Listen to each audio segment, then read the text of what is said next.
I could tell we had a little bit of a... We always need a bit of padding in the boob area. Even though we don't want it too open, it's nicer when that cup bit isn't too big on either side. I think from a distance, kind of squint your eyes, and I'm not bad as a whole. There's no great part necessarily.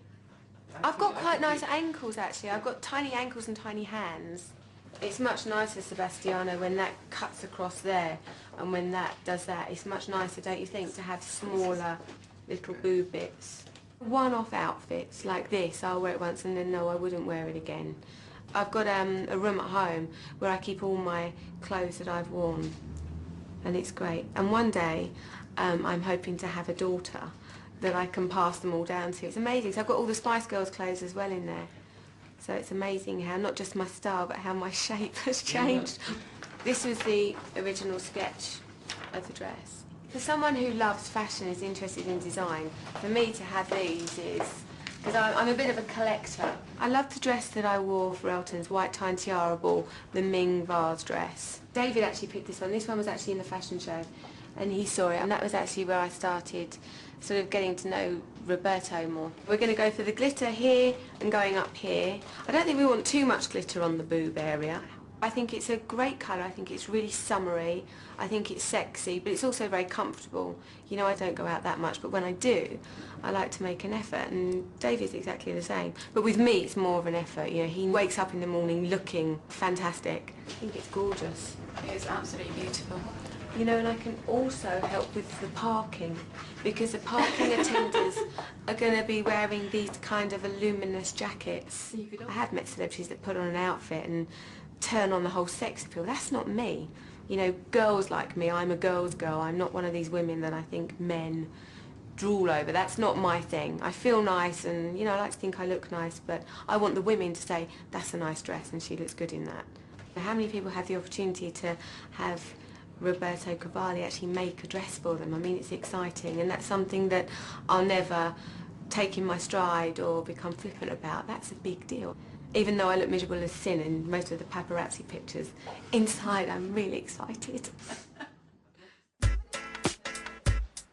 Back in London, Peregrine and his two assistants, Catherine and Charlotte, are hard at work to make sure that the night goes like clockwork. Just thought we'd have a little chat, see how you're feeling about the schedule at the moment. Basically, I've spoken to James Brown and agreed his sound check at midday on Sunday. Gates are going to be on standby and opening at 7 o'clock with everyone in position within the tent. How's the actual guest list going? What numbers are we up to? We are looking at about, I think we're on 482. Ah. I need to chase up a few tables. Yeah. If I don't hear anything back by Monday, I'm going to have to offer the table to someone else because there are people banging my door down. Now these are the VIP areas. I want those to be out of bounds to all staff. I think Puff Daddy will probably bring his own security and entourage. Because of the press interest, they can be kind of going into the woods and things, so it's always good to check and make sure they're not camping there or anything. Yeah, exactly. We've had a couple of press calls here, pretending to be various people, which is always quite fun to spot. I always say thank you so much for calling, so it's always quite exciting. You do want the interest in your event. Exactly. We'll need to sit down and talk about the auction because Rod Stewart wants to do a remote bid. It doesn't matter how organised you are, there are forces of evil working against you. Just, you can do what you want and plan as much as you can, but the last minute someone will throw something at you that completely throws you, and it's just like... There's no time to rest when you're planning the party of the year. Today, Victoria's come to Asprey the jeweller in London, where she's helped to design a necklace and bracelet, which will be sold at the charity auction on the night. Hi. Victoria. Hi, nice to meet you. Nice to meet you too. Wow. I love the design. I love the fact it's really delicate and pretty. I love that.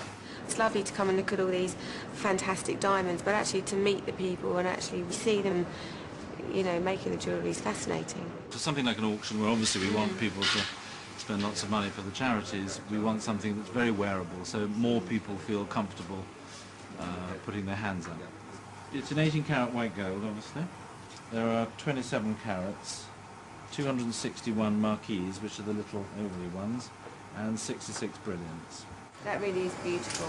There's lots of people coming that sort of, you know, enjoy that whole put your hand up and stand up. I get a little bit embarrassed. I can never get above 500 quid, so I never get anything. So you won't be getting this, Bruce. But this is actually one of the first pieces of jewellery that I've actually designed, so that's why I think this piece is extra special to me. This could be something that had been passed down from the family, and that's what I think so nice about jewellery. Wow. Well done. Oh, can we clean your... We wanted to clean your ring whilst we were waiting. Take the diamonds out, you know, pop in rubbish. Yes, yes. I know the sort of thing. Victoria's only been in the shop for 30 minutes, but that's all the time it takes for the press and a considerable crowd to realise that there's a VIP in town. I must think that Madonna sneaked in the back We've or got something. Madonna in too. That's really big. Gorgeous. The dress is like a really bright canary yellow. I like the fact it's really delicate around the neck. I really like that. What are you going to wear, Bruce? Are you going to go for just a collar? Well, I'm or wearing are you whatever you're gonna... not. I shall probably be in that one. Yeah, I can see you in With that. my kilt on. I can see you in that. I think it's going to really bring out the colour in your bring out the eyes. colour. Yeah. I'm a real girly girl with clothes, with everything. I love to see these big diamonds, and you know, celebrities 9 times out of 10 borrow these pieces when they go to events. You know, the newspapers will often say, you know, I think I wore a necklace for Elton John's wedding that was worth £6 million. You know, I don't own that. That's the great thing about being a celebrity, that you're in the position to be able to borrow these fantastic pieces that are very, very expensive one-off pieces that, you know, you can have fun with. Look. Something like that, with its ring, I think is about 1.5 million, something like that. Yeah. Just think, if we didn't have such a crowd outside, we could shut this up Shut it and run. Run.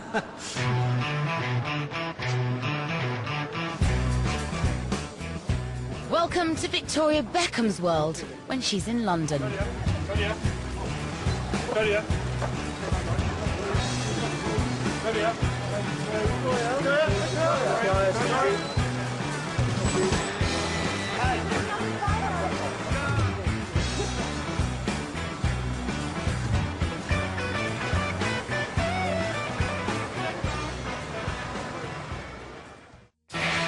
Coming up, stress starts to show. All managers switch channels so you can talk to your people, okay? All managers switch channels. Victoria kicks off. I don't like it on the sides. I'd rather have nothing around here and just candles. Okay. I'm sorry to be a pain, but I just think it would look so much cleaner and so much nicer. Gordon kicks off. James Brown's just asked for turkey sandwiches. So I said, And Robbie Williams reveals his suntan secrets. I had a spray tan last week. I did Jonathan Ross, right? And then it started developing as the evening went on. I looked radioactive by the time I went on to do the interview.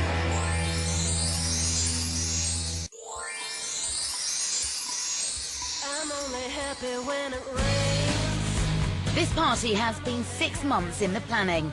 500 VIP guests are due here in just 8 hours' time, and it's cost a small fortune. But there's one thing money can't buy: good weather. I'm only happy when it rains. We are concerned about the rain. Ideally, we don't want it. If we do have it, we've got to deal with it. It's going to make it particularly interesting. All the nice dresses, nice suits. It's going to make it very interesting, especially for Victoria getting from the house to the marquee as well. So fingers crossed it's not like this. He might be out of the rain, but inside the marquee, florist Rob Van Helden has his own problems. The 20-year-old lemon trees he's ordered from Spain have arrived on time, but they aren't quite what he expected. Well, we're going to fake it a bit. I mean, these trees have come from abroad, but they haven't got the lemons on, so we're going to have fresh lemons here and some artificial lemons up there. Don't tell anyone. Rob and his team have got less than 8 hours to bring Victoria's spectacular vision to life. With 5 kilos of moss, 450 sunflowers and 400 lemons to tie onto the lemon trees, he's going to have his work cut out in the reception room. And he hasn't even started on the dining room yet.